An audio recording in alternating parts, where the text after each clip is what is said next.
If you're a black man, black woman, or African who always dream about the prosperity, about unification of Africa, you are black diamond. This one goes out to you. So if you're listening right now to Xlive Africa, you are black diamond. Because the only means to educate ourselves remotely is by tuning to Xlive Africa this morning. And that's not easy tuning onto the internet.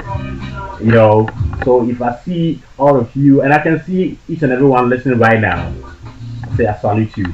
You can send us your messages, your contributions, your questions to our sister Williams and on the show this morning, and I will answer all of that to you. And don't forget, the show is also uploaded on YouTube at my channel DJ Fuad on YouTube, and you can go there to watch everything in pictures and emotions over there. So with that mic talk, let me go to our sister who is so good on the microphone. Good morning. Greetings, everyone. Good morning. How are you doing? I'm doing good. How it's early. Yes, and you've been here that fast for us. I know. We were expecting you to be. So somebody's asking me, what's the time? And I'm like, oh, 8:45 there about, and we are starting somewhere below that time. That's cool. How was your experience last week on the show? It was fun. I really enjoyed it. I enjoyed meeting Imagine. We had some good conversations. Me and her vibed on a level we didn't even know each other. So I really always enjoy that. That's an Ubuntu connection there. So how is the Crazy TV program going? Has it started or yet to be aired? What is it? Crazy TV, your program on Crazy TV.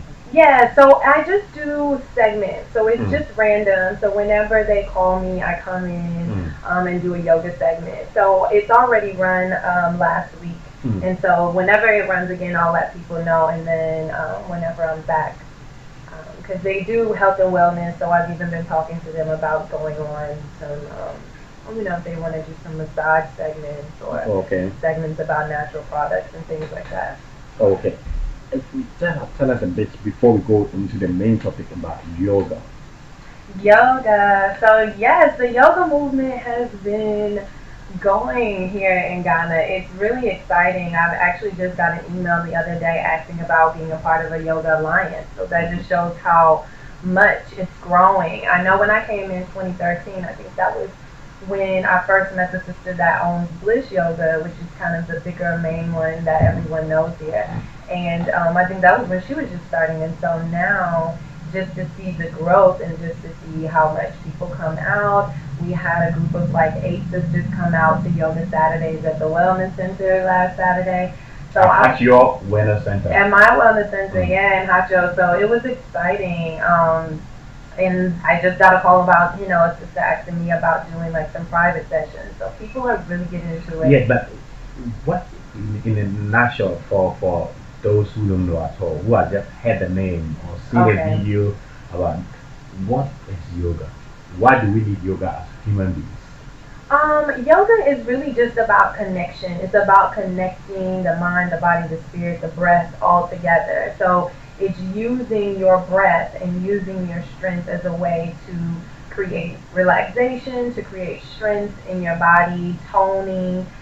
So it's a way to have fitness, but you can take it to other levels where it becomes something spiritual or it becomes something where it's actually helping you with your everyday stress or just helping you to relax. Okay. So it's just I guess another form of fitness. That would be the best way to put it. But it really focuses on mind, body, and spirit. That's it. Yeah. Okay, so let's go into why we are here this morning. We are looking at African American coming to Ghana or coming home to the motherland. Yeah. That's to say, starting a business. And sometimes was it you or she said when she was at the Silverbird Cinema, people will be like, slow down. Oh yeah. Yeah. People, I really had to learn, like, me and some other, like, Black Americans, we might joke with each other like, you put on your Ghanaian accent. So you have to learn how to say things in a certain way. Because like even just something as simple as in the US we may say, I'm on my way. But if I say I'm on my way to a Ghanaian, they're going to look at me like, what? So, now that you have to say, I'm coming. So I'm coming means... I'm coming means pretty much anything like, I'm on my way, I'm about to come, I'm coming soon. So you must have a catalog of all of this. I know, I need to do like a blog post of all the different little things that you need to know. Even simple things like when you're coming from the U.S., you kind of want to get away from the traditional sayings, oh, good morning, good afternoon, good night. But, it's a sign of respect here when you're coming to, another person or you're going to a shop. That's just the first thing that you say. So even something as simple as just knowing to say good morning, and I don't know what the dynamic, I guess I don't know the true rule. But it kind of seems like when you go into a business or when you go into a place in the U.S., the person that's there, so the worker, the person that's there is going to say something to you first. But here it's the opposite. Like if you're coming somewhere, you need to be the one to say something to that person. So it's just little dynamics that you definitely have to learn. At first I would kind of get out of my piece with stuff and I would get upset and you go back and forth and you argue, but I've come to realize that, it's purposeless because I'm not going to change anybody's culture no more than somebody's going to change mine. So, I just had to understand that I'm here. This is where I live. This is where I want to build. So I have to learn how to communicate in a way that everyone can understand. Because even sometimes it's not just, especially with me with business, you're not just working with Ghanaians. You're working with sometimes Nigerians or people from other African countries or expats from just, all different countries. Yeah. So you definitely have to be able to kind of be a little universal with your language and how you deal with people. So I'm learning that. So let's start from here. Where did it really get to you, get on your nerve when you came first with communication? We are speaking English. We also speak English here. But you get to realize that there's English and there's English. Right. I remember I went to the stage part and she said, the part is empty. She's trying to say, you mean it's finished? It's finished. Shout out to Sage. No doubt. Yeah, that's one of those things. So did you have any moment where it really got to you? Like, wow, what's happening with communication? Probably learning. I guess when I originally came, one of the things that bothered me, and that's one of those things too that I say it's like an American thing that you have to kind of get yourself out of when you go, I guess anywhere. It doesn't just mean in Ghana, but in America we have this thing like, okay, if you know that a person doesn't speak English, then everybody speaks the language that everyone can speak. But here it's like, okay, I don't care that you can't speak Tree. Like, if I'm with a group of Ghanaians, a Ghanaian, of course, with a group of Ghanaians, they're like, yeah, I'm going to speak Tree. I'm not going to speak English just because you're here. So that, that gives you a little, like, you feel kind of weird, a little disrespected at first, but then you realize, like, you shouldn't take it like that because you're in their native land. You're in Ghana where everyone, for the most part, the main language among all the other languages is Tree. So, yeah, you should expect, for them to feel comfortable with speaking with their friends or whatever. So just learning to not feel a certain kind of way about little stuff. And that was probably one of my bigger things. I was like, I don't know what's being said. Are y'all talking about me or what's going on? So that's why I say it really comes back to the person, because then you have to deal with yourself. Like, really, they're probably not even worried about you. They're just being comfortable in their language, which is what I would do, because if I'm seeing another American, I'm going to speak English and in a way that I know, using slang or words that I know that they will get and understand, versus even if I'm speaking English with a Ghanaian. I used to work with this woman, Dr. Matandi, I forgot the name, and she speaks fast. Yeah. And I think she's from South Carolina. Okay. And as a matter of fact, this word, as a matter of fact, Yes. she go like, Mafa? So, Mafa, I'm going to tell Vadia to. Yeah. So initially I thought she was cursing. But later when I got to realize she just cut off as and just go matter of fact. Yeah, see, we even have our different like dialects, and people, if they're from the south, then they talk a certain way. If they're from northern states, they talk a certain way. If they're from the east coast or west coast, so it's even that. So it's just like, even here, if you see another Black American, is like, if they're from the south, like for me, I'm from the south, so I don't necessarily, I guess, have a southern accent the way people would assume you're supposed to have it. I guess it's not as heavy. But when you see someone from the south, you're like, y'all, it's certain things that just bring out certain words. Can you share some of the difference? I mean, yeah, from the south, west, east coast. I don't know. So definitely down south, we're very much like Maine and y'all and what y'all doing over there?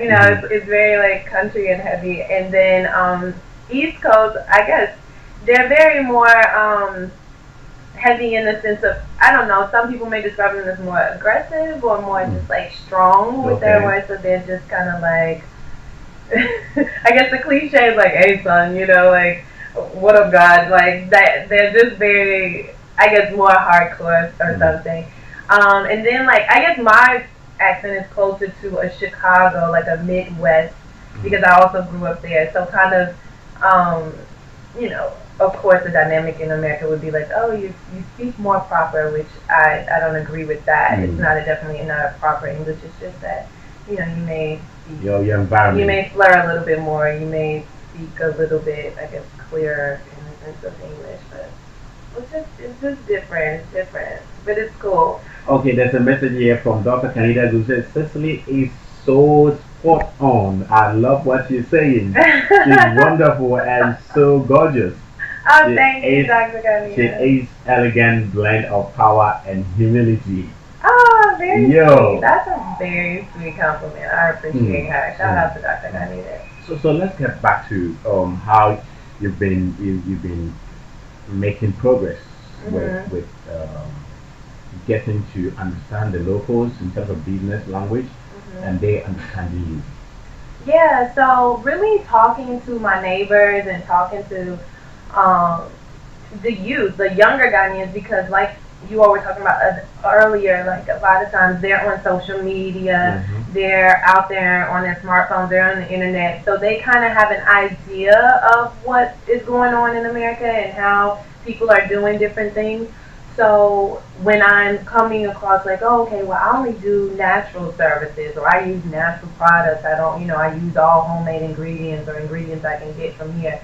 So, of course, some will be like, what's that? Or, why are you doing that? Or why you're not doing it the way we're used to. We're used to acrylic. We're used to, you use this type of file. You do it in this type of way. You use these type of products.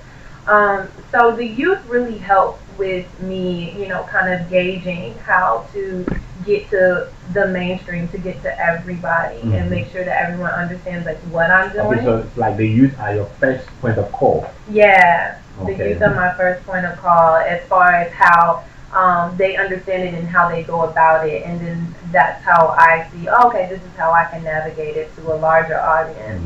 But it's a lot of education for sure, because even with massage here is just like, oh, it's, for one, it's a luxury, and that's pretty much everywhere.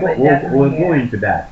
A lot of people want to say, I'm tired, oh my body, I'm like, go for massage. You're like, hey, what are you talking about? Yeah. Are you ready to break that myth about massage for us? There are two myths about massage in Ghana, or maybe in Africa. One is luxury, two is sexual. Yes. So yes, I am here to break both. My one way of breaking the luxury myth is that I go to events. So I go to wherever, and it's going to be all different types of people and, of course, local people. And I try to make my prices very, reasonable so that a person can even try it. Even if they just get a massage for 5 minutes, they're at least trying it and seeing how it is. So even I have a lot of guys that come and they're just like, you know, what is this? What are you doing? And I'm like, no, just try it. You'll be surprised. I know you're complaining about your lower back. I know you're complaining about how your shoulders hurt and your neck. And so after they get it, they're like, oh, okay, yeah, that actually was nice. Like, I actually do feel better.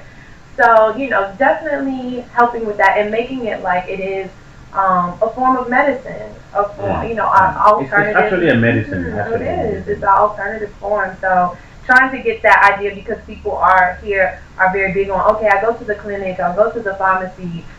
So this is another option. Instead of going to the clinic, instead of going to the pharmacy, come to the spa. Can you mention some price range so that people have idea? Oh, I can go for this with this amount of money. I can go for that with that amount of money. So I usually do full hour massages for like 100 Ghana and up. That cheap? Yeah. So I don't even, you know, people are always like, do you charge dollars? No, I really make it reasonable. So, you know, I have to definitely, if I'm going mobile, I have to try to do my best to, you know, still survive because I still live here, but I definitely try to make it as reasonable as possible. And then when I'm at events, I'll do like 2 CD a minute. So usually you can get something. Tell me you're lying. No, I'm telling the truth. I want it to be accessible. That's my goal. I want massage. Wow. I want my services to be accessible. Wow. Yeah. Wow. Wow. And I know even for that, it's still expensive for some. So that's why I try to do what I can, you know, for those that I can. But, you know, I definitely try to make it as reasonable as I can. Then you must have other workers who help you. Yeah, so I have staff that help, but that's sometimes a challenge within itself. But I definitely do. Looking for more trainable staff, looking for really a whole team. That really get what I'm trying to do. So, you know, if you're out there, if you're into natural products, you're into holistic living, plant-based living, definitely get at me on social media. We can talk, we can sit down and see where we can maybe work together on some things. Okay. I think now the luxury part of it is clear. Now let's go to the sexual part of it. Yes. I have this friend, a guy who is into massage. And I'm like, I'm going to make sure I become a president or minister, and I'm going to just cancel 2 things in Ghana. Men who are into massage, and men who are training themselves to become gynecologists. For that sole purpose. Just nutty. I mean, oh my God. It's definitely, I have to be truthful about the fact that for every inquiry I get, I probably get another inquiry about do I do happy endings. Like it just becomes so regular. Like I'm just one man. I think I just was in a bad space that day, and I just went off on him because I'm just like, I can't take it. Like, why are you all keep calling me? Like, no. And especially, I guess for here, I just feel like there's. Well, prostitution is here, so you can get a woman, you know, if you need to, and if you're willing to pay, then, you know, it can happen for you. So I'm just like, why are you coming to me? But I understand. I understand that it goes on. So obviously somebody's doing it. So, you know, and I guess in the States, people do it. It is called an exotic massage, tantric massage. So it's not like it's unheard of.